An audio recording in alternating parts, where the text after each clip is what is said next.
Hello, everybody. Welcome to my ASMR channel. My name is Somni Rosae, which means in Latin, the sleeps of the rose.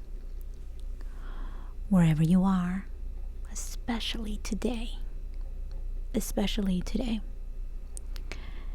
I hope that you are doing well. So this video is a little bit different from anything that I have ever made on my channel, and it's not really ASMR content. It's more of a vlog. The reason why I wrote on the title ASMR is because no matter what kind of content I make, soft spoken or if I'm just venting, it really doesn't matter. Most people think it's ASMR because of the way that my voice sounds naturally. And I think it's also, as I've been told, it has to do with my demeanor. So I just wanted to preface the video by saying that, because this could be the first time that you are coming across my channel, or you could be one of the regular and amazing subscribers, and so you might be wondering, why is this video the way that it is? So I just wanted to give that explanation. All in all, what I would like to create in this video alone is a safe space where all of us can share stories, memories, and grieve. Because sadly today we lost a giant in the world of literature, and that is the Queen of Goth, Anne Rice. So another thing I want to say is that I'm not as eloquent as the amazing Anne Rice, so my thoughts are gonna be jumping from one place to another, because my thoughts are not organized, and I just don't have the words like she does. I've been a huge fan of her work since I was a teenager, and the first book I read was Interview with the Vampire. At that time, I remember, I'm totally dating myself here, especially if you're from Canada, then you'll understand some of the things that I am saying, because they're very Canadian things. I remember hanging out at Zellers, when Zellers is a store, or was a store. I don't think it exists anymore in Canada. I went out of business, and they were having, this is like years ago, I was walking through the bookstore section, and so they were having these Christmas sales, these gift sets that of trilogies, things like that. I remember they were selling a lot of I think it was like Lord of the Rings, so it would be like the 3 sets, so it came as a gift box. All you had to do was just wrap it up. And the Vampire Chronicles was another gift set. I had heard of her books many times, and I think I was 17. Yeah, I would have been 17 years old when I saw the gift set of the Vampire Chronicles. And so I asked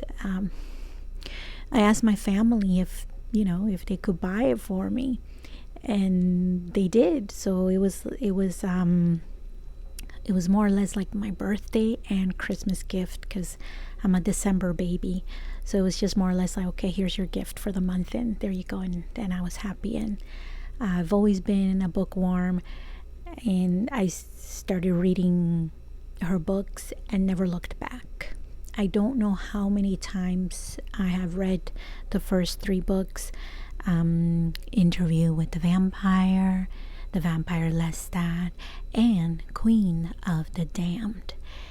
And I am so lucky that I discovered her work later on, because those books were not published, obviously, all at once. They were published at different times. So whoever read Interview with the Vampire when it first came out, they had to wait a few years before the second book came out, right?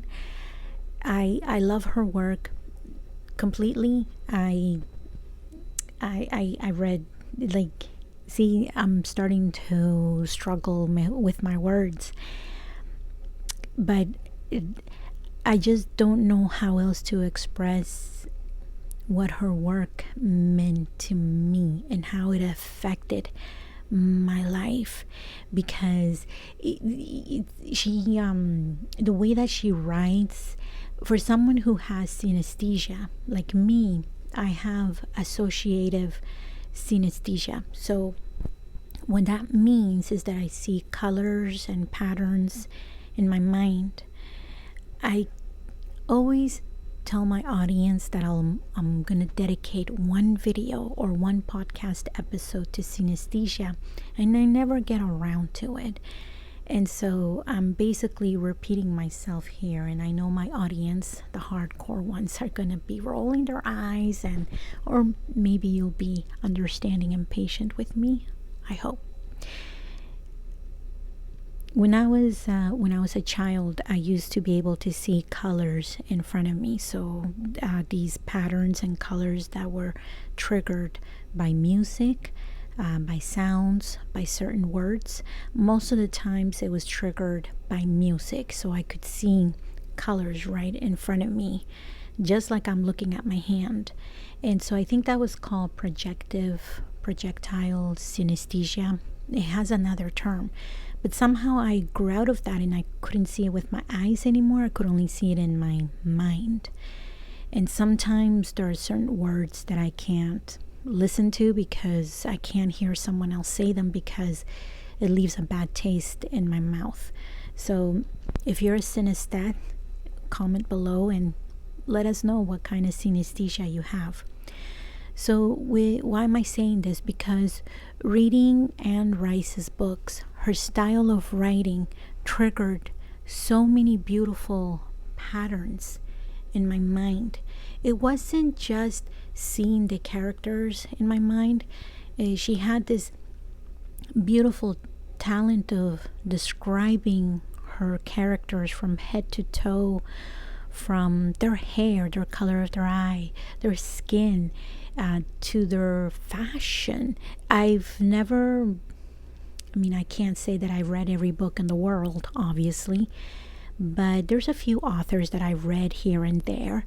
And to me, by far, she is the most stylish, most fashionable author I've ever read, who describes the wardrobe down to the buttons, down to cufflinks, down to the shoes, the laces, everything in detail, to the hair, to what kind of hair accessories they're wearing. It was so detailed. And for anyone who loves fashion, or if you didn't like fashion, you would be into it.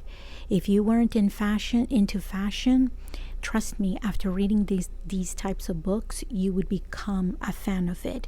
Especially the 1700s types of wardrobe. It was basically a goth's dream come true. And what's interesting is that I don't consider myself goth, even though it's a beautiful aesthetic that I admire. But I think reading her novels, I became a goth internally. Because I'm like, okay, you know what? I may not be able to pull off certain looks, but in my mind, I can. and a whole bunch of stuff. Or it was the situation of, I would love to explore that fashion, but money is a little bit tight, and I don't know how to stitch and sew. So one day I'll get to wear something like that, and luckily I have. But anyways, I digress. The so aside from her character description and the description of places, because that was another thing that she had, the way that she would describe architecture.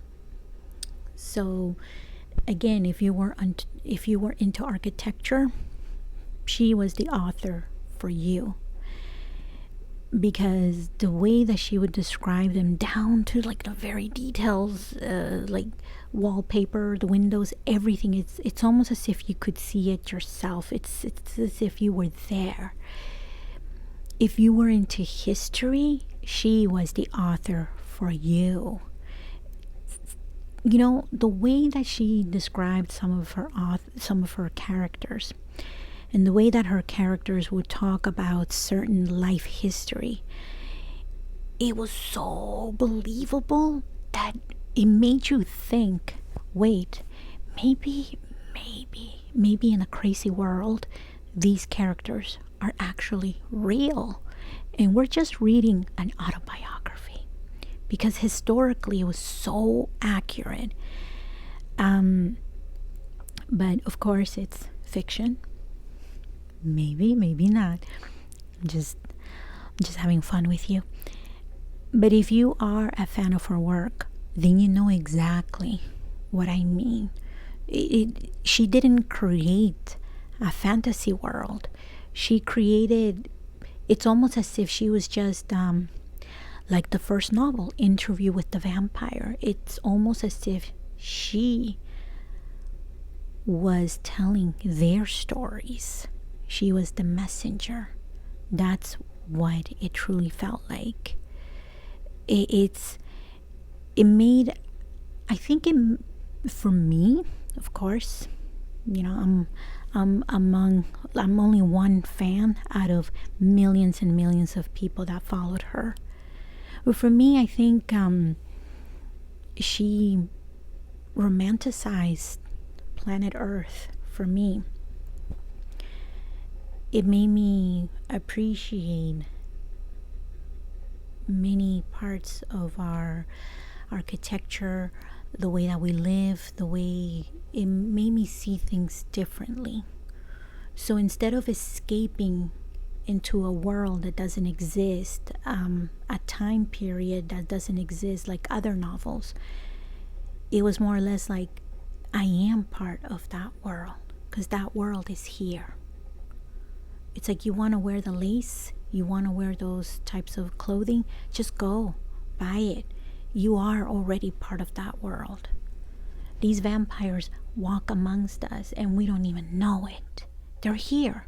Just go out at night and open your eyes, listen, because there is another world here. It's here. It's happening here. So just again, it made me more present. It also made me more appreciative of the decade that I was living in at that time as a teenager. Because in her books, it's so interesting how each vampire comes from a different time period. And I think it was Lesta, or the vampire Marius, who said, and don't hang me if I get it wrong, but again, you can add it in the comments. So just to be safe, one of her characters said that the moment that they become vampires, they become a time capsule of that time period when they were made vampires. So for example, Marius, and spoiler alert, okay, so I'll give you time to stop this video if you just want to go ahead and read the stories yourself and be surprised. Okay, so let's continue. For example, the vampire Marius, he is Roman. He comes from ancient Rome. So he says that even though he's been around for a millennia or 2 millennia, he, to this day, his clothing reflects ancient Rome, one way or another. Lestat comes from the 1700s. So even though we are in the 21st century, he would wear things that reflect the 1700s. So they freeze themselves into that time period and kind of how would you say it, tie it in with the current time period. So because of what they said and the way that these characters observe time, it made me appreciate my current century, because so many people complain or they have this nostalgic, especially people that haven't even been around. Let me give you an example. Like, let's say when I was a teenager, I used to think so much about the 60s, and I used to be such a fanatic of the 60s. I was like, oh, if only I had been a teenager in the 60s, that would have been amazing, because of the great music and the fashion and so forth, etc., etc. And it's like I was nostalgic of a decade when I wasn't even around. I wasn't even born. And I was romanticizing a decade that I knew nothing about. And yeah, I could ask my relatives that were around that time, but those are their experiences. It doesn't mean that I become an expert at it. And I felt, after reading her books, I felt that because I was so busy romanticizing a decade that I wasn't even around in, I was missing out on my current decade. And I remember saying to myself, I need to be present and look around me and appreciate what's going around, because there could be other generations down the road who haven't been born yet, who are going to look back at this decade and romanticize it. They'll appreciate things that I didn't appreciate because I wasn't living in my present. And it has come true. I see Generation Z, I think, or Zoomers. I hope none of those terms are offensive. I've seen how they romanticize these other decades, and I'm like, hey, that's my decade. So look at that. The prophecy came true. And again, this is something that Anne Rice made me appreciate. She also, and we're about to get into really personal matters here, she also created a safe space for LGBTQ plus community, because her characters, they were, the moment that they would become vampires, they were gender fluid, I guess that would be the correct term, or bisexual. I'm going to say that I hope you are understanding of the terms that I'm using. If there's anything that I say that offends you, it's not my intention. But there's so many terms that come up all the time, and people's sensitivities change. So one term can be offensive today, and tomorrow it's not.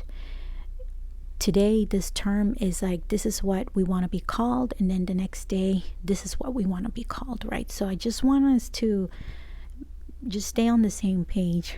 I don't want us to miss the message, and that is that Miss Anne Rice really was at the forefront, and she created a safe space for the LGBT community, in my eyes, because as someone who is part of that community, I felt seen. I I believe Interview with the Vampire came out in 1978. So yes, it would have been after Stonewall. The first time I met her, she had a Q&A's event, and somebody from the LGBT community, I believe she was a transgender woman, she went up to Anne Rice, the microphone, and she asked her if Miss Rice wrote those characters that way intentionally. And her answer was no, that she did not write them bisexually, like they weren't bisexual intentionally. It's just that that's how she saw the characters in her mind. And I think this is what happens when, I'm not trying to put words in her mouth, but I think that in my personal experience with the little bit of writing that I've done, because I am surrounded by people of so many different cultures, different looks, I incorporate that into my stories. I don't intend to make characters who are diverse. I don't intend to write material that is inclusive. It already is because of my surroundings. It's like they say, be careful when you're friends with a writer, because they're going to write you into one of their stories, and you never know what character could be. You could be the hero or the villain, right? It's funny. And so I guess maybe that's what she meant, that it wasn't intentional. It just was. And the other thing is that Miss Rice and her family grew up in she was from New Orleans, and then they moved to San Francisco, California. And of course, if you've been to San Francisco, or if you know a little bit of history of that city, is Market and Castro Street is basically the village. And San Francisco, as well as New York and other key cities in the United States, have played a major role in advancing equal rights for the LGBT community. So so she created that safe space for us, and I just felt seen. I felt, and what's so interesting is that as a teenager, when I came across her books, I wasn't in any how should I say it? Okay, I cannot speak for every teenager out there, but I was a teenager, so I'm only speaking from my experience. Growing up, I know that there were some teenagers that were going through some difficult times because they felt so out of place with their bodies, with their communities, the way that, their way of thinking. For me, I can't really say that my experience was like that, not that intense, because again, there's a spectrum, right? Some people, their teenage years were painful, and for others it was more or less like indifference, and some things were hard and some things were not, right? So there's a spectrum. For me, I think it was I don't remember going through anything intensely in my teenage years. I didn't feel that I was out of place or that I was missing a community. It was just different. My experience was different. But reading her work, and for her to create an LGBTQ space, it's like I came across a safe space that I didn't even know I was looking for or would need to look for. I was a late bloomer, so it's like I'm like, oh wow, this exists. Oh, I didn't realize. So this safe space is here should I ever need it in the future. I don't need it right now, but in the future, if I do, it's here. It's in her books. So I'm very grateful for her for doing that for so many of us,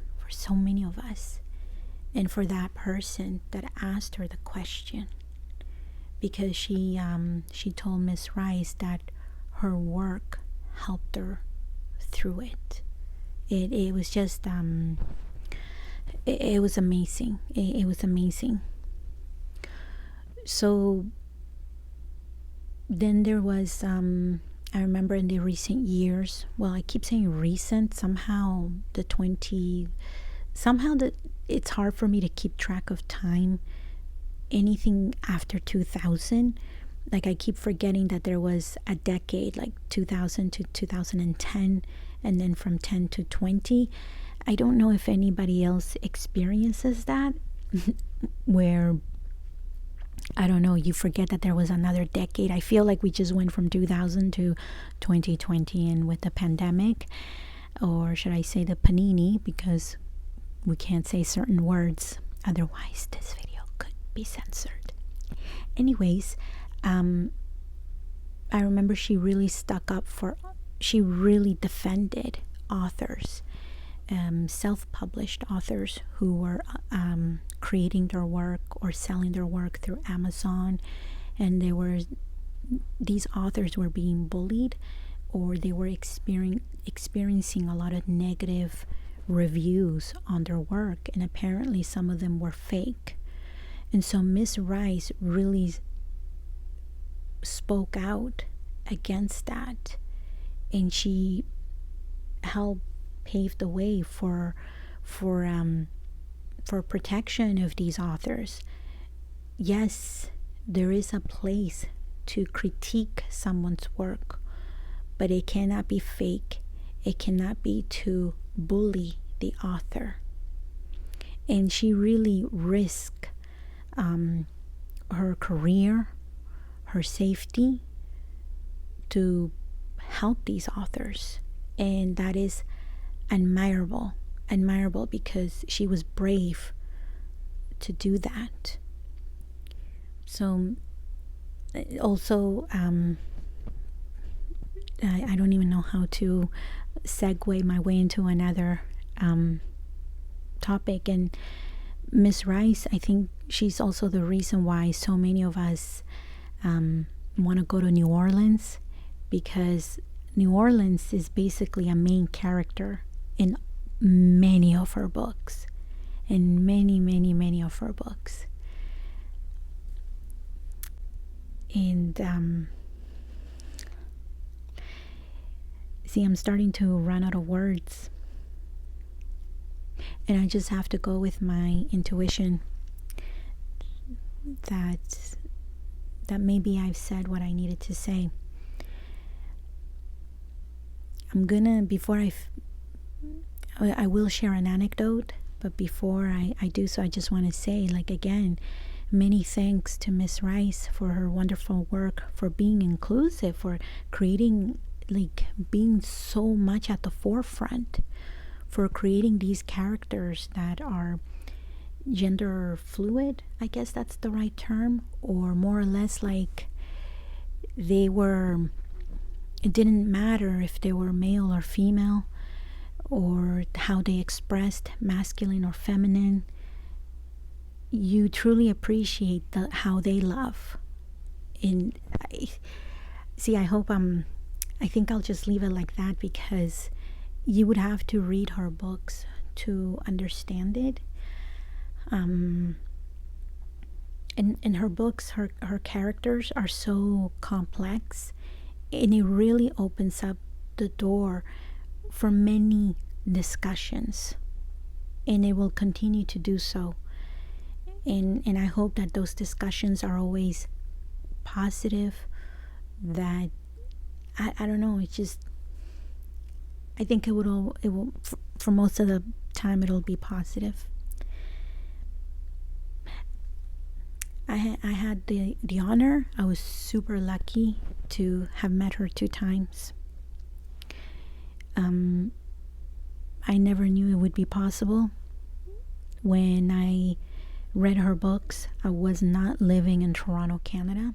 I guess you could say that the stars aligned for these things to happen. I was already in Toronto when I found out through Facebook that she was doing a book tour for her new book. I had written on her wall asking for more information as the time and place, and as luck would have it, her team saw it and they provided the information. I had started a new job working at a restaurant. I moved heaven and earth to get the evening off so that I could see her, so that I could meet her. So this was in downtown Toronto, and I had her new book and I got it signed. The fan that was standing behind me, she took a picture, and you can see those pictures on my Instagram. And at that event, I think it was 2010, that's where she had her Q's and A's.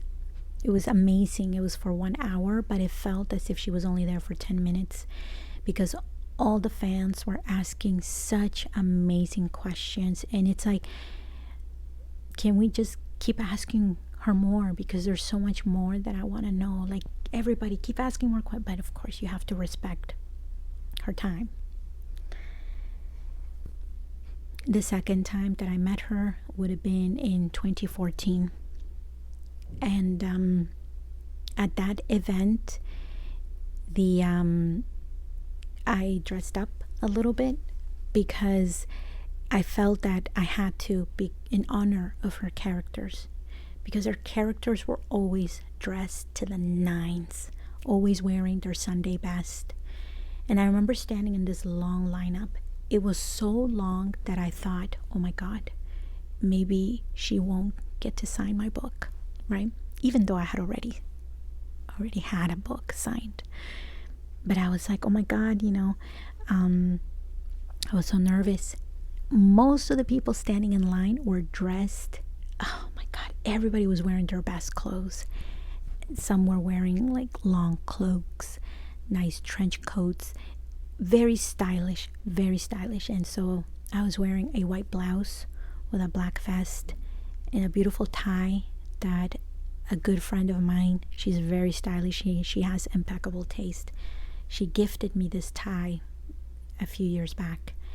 And so it had this lace trimming, so it has a very nice feminine touch to it.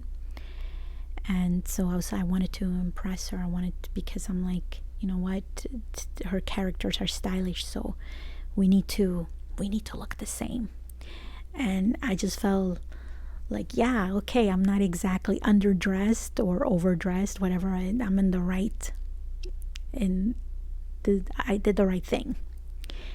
So anyways, when it was my turn, I went up to her, and her assistant had my phone, and he took the picture. And as she's signing my book, she looks up at me and notices my wardrobe. And she says to me, "You look splendid." I will never forget those words. I swear, she did not just make my day, she made my decade, my century, I just everything. Because I hadn't heard the word splendid in forever, and we overused the word beautiful, fabulous, and so forth, right? And that was such a very specific word. I was like, oh my God, oh, I look splendid. I need to get that tattooed somewhere or frame it. I don't know. And I was so flattered by her comment, because clothes are expensive, you guys, okay? Especially when you live in a winter country, clothes are expensive. And even if you make your own clothes, well, I don't know what that process is like, because I don't know how to make my own clothes. And even if I wanted to, I don't think I have the time to make my own clothes. And so for me, I felt when I was looking at the crowd, I'm like, wow, everybody's wearing these beautiful, intricate, like very elaborate outfits. And here I am, just trying to keep up, man. I'm just trying to keep up. And so for her to say that, I felt, okay, okay, all right, I made an impression. And then I said, I did it for you. And I guess the way that I said it, I was kind of reluctant to share this story because it's not really my shining moment. But when I guess when you're nervous, sometimes you can say things in a very creepy way or stalkerish tone, and so you don't come out as charming. But so she just gave me this look, and I was like, oh my God. And I couldn't redeem myself. But when I said to her, I did it for you, it was more or less like I just wish I hadn't been so nervous. But what I was trying to say is I did it out of respect. Like, I did it because your characters are so well dressed. I know that this event, you have to show up and look presentable. I hope I'm making sense, you guys. And I hope she found it funny. I hope I obviously I didn't get the chance to meet her again and redeem myself, but she met so many, hundreds upon hundreds of people that I don't think she would remember, she would have remembered. But I will definitely remember her words. You look splendid. And I also want to thank my friend for gifting me that very stylish tie, because I think that's what did it. It was the tie. And for anyone who, before you ask, do I have a favorite book? Yes, I do. Do I have a favorite character? Absolutely. That is the vampire Armand. When I read Interview with the Vampire, Armand was the one that I resonated with the most. For many reasons. One of them was I was a teenager when I read the books. He was a teenager in the books. He's the eternal teenager. And I think he would have been 17 as well. He also has curly hair. So, as curly hair people, we got to stick together. So I felt I'm like, as well as a lot of his emotions, his sensitivity, I felt I had more in common with him.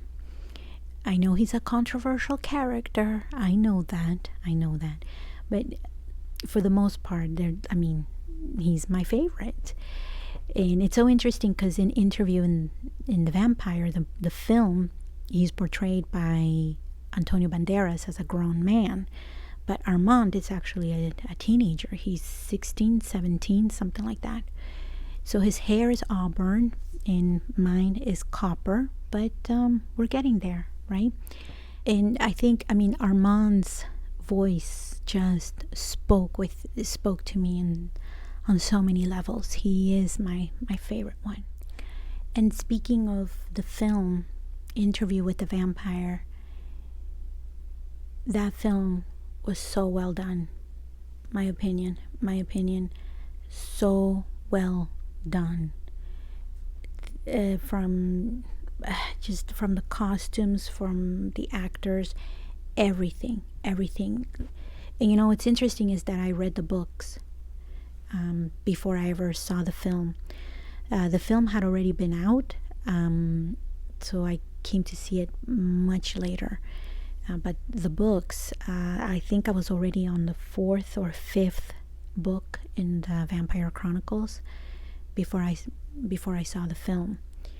And I was just, it is one of my favorite films.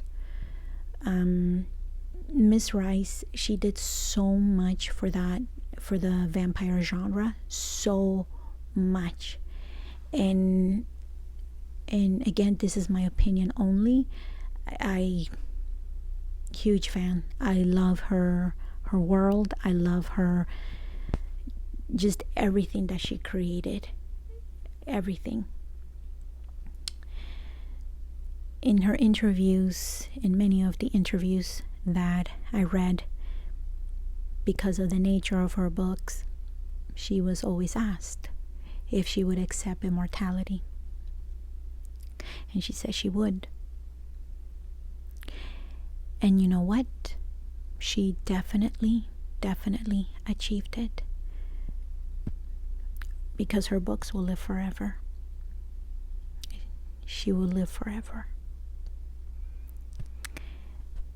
So my thoughts and prayers go out to the family, to her inner circle, and to the fan, us.